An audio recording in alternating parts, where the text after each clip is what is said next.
Hello everyone, and today we're going to do something a little bit different. We're going to do a tier list, but it's going to be a different format. You see, the Total War Warhammer series is now very different because you only need one of the base games to own and have access to Immortal Empires. So if you just have Warhammer 1, you can jump into Warhammer 3. And this means that you can buy DLC packs from other games and jump into those without needing the base games. And I think that's pretty cool. It's definitely more accessible to the player base. So with that, what we're going to do is we're going to have a video focused around each of the DLCs, splitting up the bundles too, of course, and we're going to talk about what's essential, a must-buy, a good DLC, it's okay, and get it on sale. But before that, a big thank you to our video sponsor, Instant Gaming. Instant Gaming is a platform where you'll be able to buy loads of games, including Total War Warhammer DLCs, at discounted rates. Maybe you're eyeing up a few factions, or you're looking for a new game that's about to release. I just picked up War Sales for 29% off. I wanted to really check out the new naval system, and it's been fun so far. Hopefully, after I move, I'll be able to check out Europa Universalis, which is for 23% off. I think that's a pretty sweet deal. There's honestly a lot of good deals going on. Not only that, but we do have our monthly giveaway going on. Win the game of your choice. All you have to do is click on the link in the description below and sign up. You don't even have to make a purchase. This is a company I've been working with for a fair amount of time. I've been using their services too because, as you guys are aware, I am moving soon. I've got the date and everything sorted. So if I want to buy a game, I want to find a good deal. Also, if you make a purchase with my special link in the description below, it supports the channel at no extra cost to you, which is pretty damn cool. So again, thank you to Instant Gaming for sponsoring this video. Let's return to our regularly scheduled programming. Now, before we start doing all this stuff, remember that, these are my opinions regarding certain DLCs, if they're essential or not. And you guys will have different opinions, so make sure to let yourself known down there in the comments below. So let's go in. We're going to go from Warhammer 1 all the way up to Warhammer 3. So we're going to start off with the Grim and the Grave. This is a Warhammer 1 DLC, so it's not going to be as structured as the Warhammer 3 ones. Remember that DLCs have changed quite a bit. It's got a fair amount of additions, including stuff which could be considered essential for stuff like the Vampire Counts, the Corpse Part, and the Mortis Engine, but certain things for the Empire are fairly lacking. Flagellant's are decent units, and the Archlector is a decent lord choice, but really, it's not got the best there. Volkmar is kind of fun, but he's not really amazing. Now, this might sound kind of controversial, but I'd say get this on sale, because when it comes to something like this, the Empire is perfectly fine as it stands, and there are far more important DLCs for the Empire, I would have to say. And right now, there is no real push to get anything for the Vampire Counts. I know it's one of these things that vampires are popular, and the Mortis Engine is basically one of those essential units, but a Vampire Count rework gets in, it's not really essential as they haven't really aged too well. Neferata, hopefully very soon, and hopefully the vampires get fixed up. The King and the Warlord, on the other hand, is in a bit of a better spot. You've got Belagar Ironhammer for the Dwarfs and Skarsnik for the Greenskins, both of which have received fairly large updates. Well, they're races in general, they don't really have anything too unique about them just yet, you never know for the future. When it comes to the Dwarfs, I mean, you've got the Rune Lord, you've got some basic pseudo-magic there. The Bolt Thrower, not amazing. This is the problem with the early DLCs. There was something that was quite good to have. So the Rune Lord and Belagar, because, Legendary Lords have quite good stuff going on and the Dwarfs are quite fun. But then you had stuff that isn't really amazing, like Bugman's Rangers. You have Crawlers that can do that, and you've got better stuff going on. Bolt Throwers aren't really great either.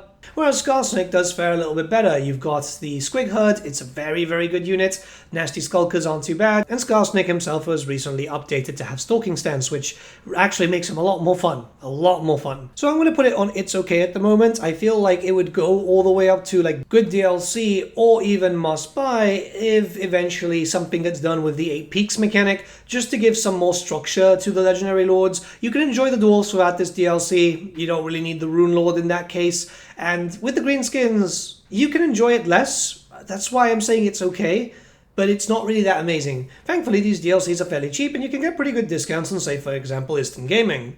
Alright, Call of the Beastmen. So this is a race pack, which was pretty controversial in a sense. A lot of people liked it because it had its own custom campaign. I liked it a little bit less because it was lacking a legendary lord. We finally got one in the form of an FLC, which was Morga the Shadow Gave. But overall, the Beastmen are in a pretty good spot. The Beastmen were a joke until their rework in Warhammer 2, and I feel like this is kind of like a package deal. Like, if you really want to enjoy the Beastmen, you're going to need multiple DLCs, which can get rather pricey. They have benefited from so many DLCs in Warhammer 3's lifespan, but the question is, can you play them without any other DLCs and have a good time? And I would say yes, so I'm going to put them on good DLC. You're missing out on a lot of Charlemagne's unless you buy the Twisted and the Twilight, and really the Beastmen Complete experience hasn't been done yet. While yes, there is a lot of stuff, and especially now with Tides of Torment coming in, a lot more additions have been introduced. You're going to need a lot of different DLC just to kind of finish them up. I still feel like they're going to get more in the future. They are missing some things, especially like the free stuff like Corner Tours. But you can definitely enjoy yourself with a Beastmen campaign as it stands. Okay, Wood Elves, so another race pack. We actually had quite a lot of races introduced in Warhammer 1, but it really wasn't playable until the end of Warhammer 2, once again the Twisted and the Twilight. So the problem with the Wood Elves is that while it is a decent campaign, and you do get quite a lot here, you can have a lot of fun without needing another DLC. This is because you have access to 2 Legendary Lords. The Dryka thing is always a weird thing. I think you need both DLCs to get access to her. The Wood Elves are, I'm not going to sugarcoat it, pretty boring. Honestly, I'm just going to put it on It's Okay. It's a weird one, but the Wood Elves are an end-turn simulator in most cases. You're just getting access to your trees, and then you're just waiting, and then moving on to the next tree, and then just waiting again. Something needs to be done. Something needs to be done to actually make the Wood Elves a little bit more fun, and hopefully Creative Assembly has some plans for it. It was fine in Warhammer 2, but now in Warhammer 3, when there's more trees to deal with, and in general, it feels kind of endgamey, right? Like, there's not much that you can do, really, and it's kind of boring. Okay, Warriors of Chaos, so we're going to do this a little bit different. This is another race pack. This was also the first controversy for Total War Warhammer, funny enough, because they were a pre-order incentive, but it was a day one DLC. Then the system got changed, which was very good. But as you can see, yeah, Total War is not without its controversies. Now we're going to bundle this up with the Champions of Chaos DLC, because both of them synergize incredibly well. You really need both to have a very good time, right?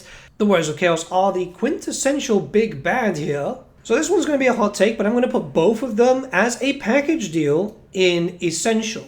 This is going to sound very strange because, yeah, it's 2 DLCs, but the Warriors of Chaos really benefit from the Champions of Chaos, as that gives you the Monogod stuff, and that allows you not only to boost up your Monogod rosters, but it allows the proper experience for the Warriors of Chaos, having mixed rosters with, you know, tanky Warriors of Nurgle being supported by fast Warriors of Sinesh, being supported by also some very vicious Warriors of Khorne. It's something that everyone thinks about. If you think about Chaos Warriors in fantasy, or in general Chaos, you'll normally think about Chaos Warrior armies, and both of them together give you the great experience there. Again, Champions of Chaos being very good and helping out literally 5 factions total, which is amazing. It's important to note here, if you're new, which this video is kind of done for people who maybe only have 1 game and now are getting information regarding everything else, there's a lot of DLCs that link up. It's not ideal for some people, but it actually ends up being very good for the wallet, especially if you're trying to get specific units, or just really you want a DLC that's going to help multiple factions. Okay, Norska now, but I can't believe I'm going to say this. After so many years, Norska is no longer a joke, having received a free update for Warhammer 3 with the Tides of Torment DLC, meaning that if you only own Norska and you don't own Sail, you'll still get all the benefits. This was a race pack that was introduced at the tail end of Warhammer 2, was not available for most of like the early part of Warhammer 2 actually, and has been stuck in a near unplayable state for a fair amount of time. It just wasn't fun at all, and it was kind of buggy. Monster hunts didn't work for a long time. Honestly, I am very much surprised, but I'm putting this on a must-buy because Norska is incredibly fun now. Everything works as intended. Loads of systems were reworked completely, so everything is just like now a proper race pack. And really, both Frog and Wolfric are very fun to play. You don't need Sail and his units to really complete your experience. That's just an extra addition. So yeah, I'm putting them on a must-buy, and you should actually have fun with it. The great thing is it's also a cheap DLC, because while it is a race pack, it is really cheap compared to a lot of the others. The Troll King mechanics are very cool. Wolfric didn't get as much, but you still can have a lot of power fantasy with him. So we're jumping into Warhammer 2, and I'm just going to get out of the way. The Prophet and the Warlock is a must-buy. I want to get it out of the way quickly because there's no need to justify it. It's Icket Claw, it's Nukes, it's Clan Scryer. A lot of people like Clan Scryer. It's one of the best Skaven experiences that you can have, which is funny because actually all the Skaven experiences are quite good. Barring the 2 base game lords that could do with a little bit more love, but so far, everything is looking very good for the Skaven, and we do expect more Skaven DLC in the future. The Lizardman stuff is there. I mean, it's alright. Lizardmen still need a little bit of help, but it's mostly for the Skaven. Actually, you know what we're going to do? We're going to get the other 2 Skaven DLCs done, because it just kind of makes sense. So it's the Shadow and the Blade and the Twist and the Twilight, both of them falling under good DLCs. They're not as fun as Icket for most people. I very much like Frot though for the Twist and the Twilight. The thing is, like, Skaven have such varied stuff, so you're going to get so many different types of campaigns. With Clanation and Snickage, for example, it's all focused around assassination and even deleting other factions, whereas the Clan Molder stuff and Frot the Unclean is focused around very heavily monsters and boosting them up. The Dark Elf side, not too bad. The Wood Elf side, you don't need it. The Wood Elf DLC in its own right would basically be it's okay. I guess this is the issue with 1v1 Lord packs, where one side is definitely more valuable than others, and this is something that was basically a thing for Warhammer 2. It was always anything that was going to fight against the Skaven was going to get the short end of the stick, and that's kind of expected, and that's perfectly fine. At the end of the day, you don't need to buy it. You can jump into it without that experience, but if you want the full Skaven experience, you need all 3 of those, and potentially a 4th. Tomb Kings were a race pack for Warhammer 3, and it's one of the more popular ones. The funny thing is, Tomb Kings always kind of sucked on the tabletop, so people were just looking for a place for them to be fun.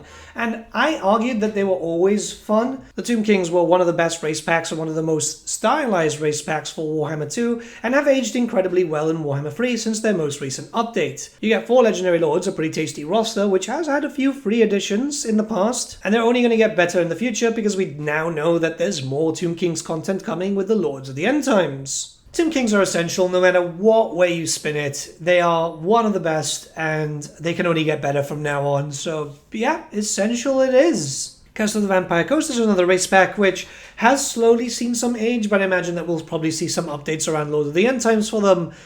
It's a unique race pack because really the Vampire Coast's only representation on the tabletop was like a small supplement back in 6th edition, but this is a fully fledged race. It's very, very unique, and it's a different type of undead style to play. And I'm honestly just going to put them flat out on a must-buy.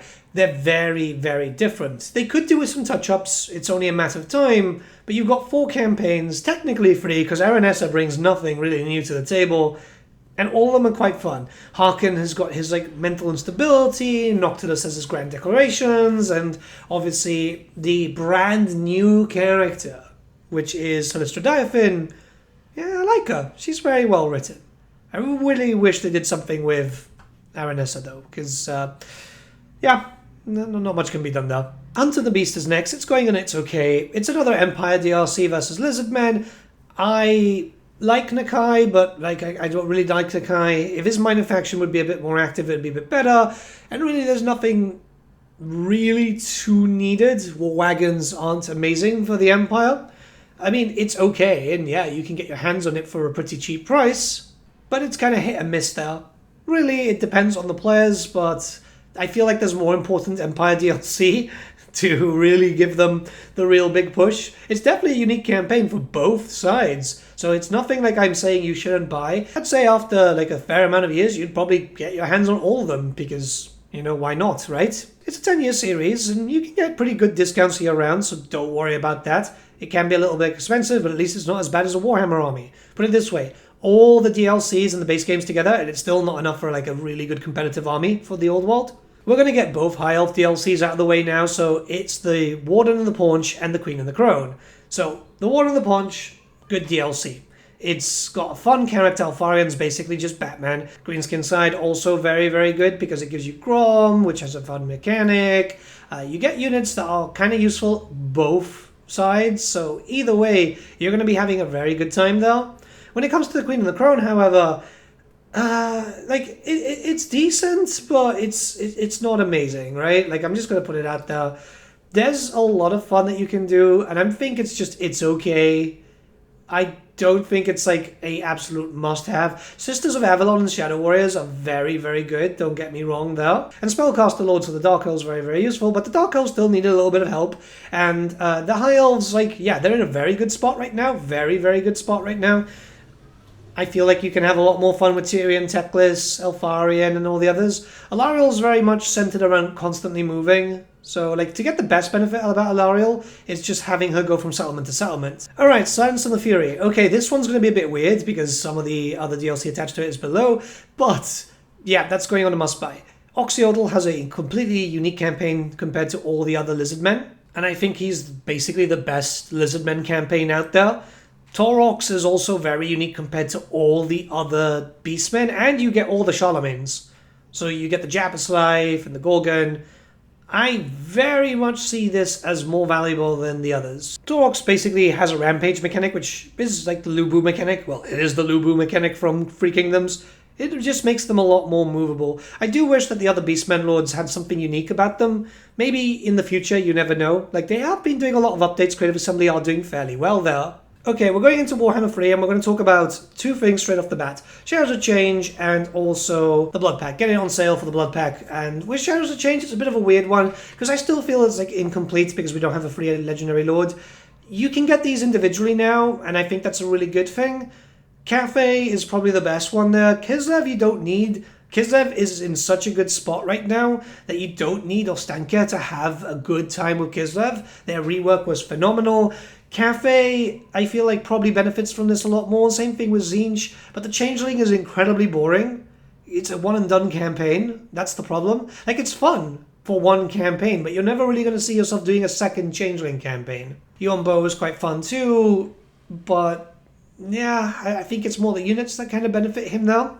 Honestly, for Shadows of Change, for now, maybe I'm still jaded because we don't have like IKRAM or something, but it just feels odd that we got a Legendary Hero as an FLC instead of a Legendary Lord, and it's empty, right? It just feels kind of like it's still not done. There have been loads of updates and the races are much better, but you can have fun with Kairos without it, especially since Kairos is very strong right now. And you can have fun with Cafe without it, but here, maybe buy the individual packs. It's a shame that these tier list makers didn't have this split up like it does for all the other DLCs, which I think is going to be a bit easier there. We're near the end now, so Forge of the Chaos Dwarfs, I mean, there's nothing to talk about. This is essential. It is one of the best DLCs once again, and I say that with every possible stretch of the word there. The Chaos Dwarf campaign is so incredibly stretched out. I know people wanted like a fourth Legendary Lord, and yes, we are missing some stuff like the Chaos Siege Giant, but really, when you tell me, like, if people ask me what's the most fun campaign that you've had with a race, not like a DLC Lord, I normally think of like Chaos Dwarfs. The free settlement system is very structured. There's just so much going on. It is one of, if not one of the best campaigns and DLCs available for the Total War Warhammer series. If you haven't picked it up yet, you definitely should. Ogre Kingdoms. Okay, here's where we get a bunch more coming in. So this is a pre-order incentive that I think a lot of people were kind of expecting. It's a race that is relatively new for Warhammer Fantasy. In fact, it was the last playable tabletop new race until like Cafe came in recently this year. Now, when they originally launched, the race wasn't great. I'm not gonna lie. They had a lot of issues and just a lot of stuff wasn't working as intended. It does seem like a lot better now thanks to their rework when Gorg came in, which is always a really good thing. The Ogres are now, I think, the fastest race to get a rework, I think, since their launch. And for that, they're going in good DLC. They are very different, so if you're looking for something more monstrous, it's definitely something that you want to get your hands on. And I feel like it does get elevated a little bit more when Gorg gets added in, because, yeah, you do want certain monsters from there. But overall, they're in a very, very good spot. But now we're jumping into the free packs properly, and we can start splitting them up. Thrones of Decay is first, and I think it's kind of like a no-brainer when it comes to this type of stuff. Empire on Essential for Elspeth, because you get a bunch of shooting units. It basically gives you that gunpowder for the Faith Steel and gunpowder side. With Malachi and the Dwarfs, and Tamokan with Nurgle being on the must-buy. The Nurgle experience with Tamokan is absolutely amazing. I really recommend it. It is so good.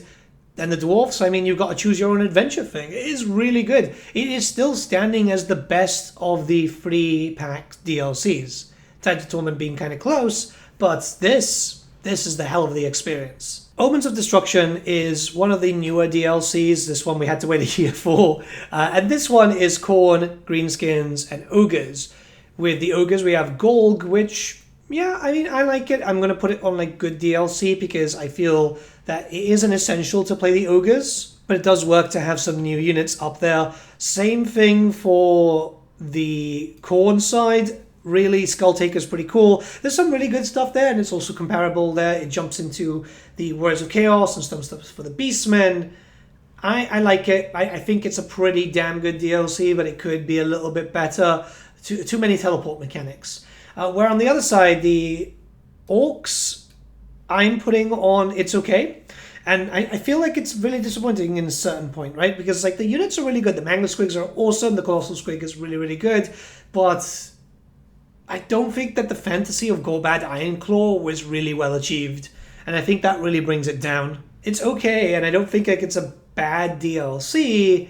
If anything, like you could pick that up just to add in some other stuff for other characters. But Gorbad just feels like he's kind of lacking direction a little bit. Alright, and we're on the last one. Tides of Torment, just recently released. This one's going to be a no-brainer. I think it's done fairly well, and I think the fan base has had pretty good reception to it. I think, and this is a little bit of bias, if not it'll go on must-buy, but like, yeah, T'Challa, essential. There's a little bit of bias there, I'm not going to lie, but it is so structured, and it is the best experience for Slaanesh, with a hotfix just going out, I think today at the same time to fix up the campaign issues. Sale is going to go on good DLC. I feel could be a little bit better, but yeah, it's got the style that people want. And finally, Sea Lord Aisling being a must-buy, very unique for the High Elves, very, very unique campaign, very much a support faction. I am really excited for the possibility of playing with another creator for this, doing me as Aisling to support him. Like, I think that multiplayer campaigns would be really, really good. It sounds like it would be really, really fun. Overall, this is what I think about the DLCs. Like, eventually, all of them are going to be bought. I think a lot of people jump into everything, but I'd say that this is a fair assumption and this is a fair ranking for all these DLCs. I'm not going like S tier, F tier and stuff like that. I'm just going with like a buyer's guide this time because I feel like that's kind of important for this type of content, especially with there's so many DLCs and we can imagine a lot more. So I feel like this is pretty damn good. Let me know what you guys think in the comments below. Let's start a bit of a discussion. This one is coming out a little bit late. I have been super busy. Lately as the move is coming up literally next week.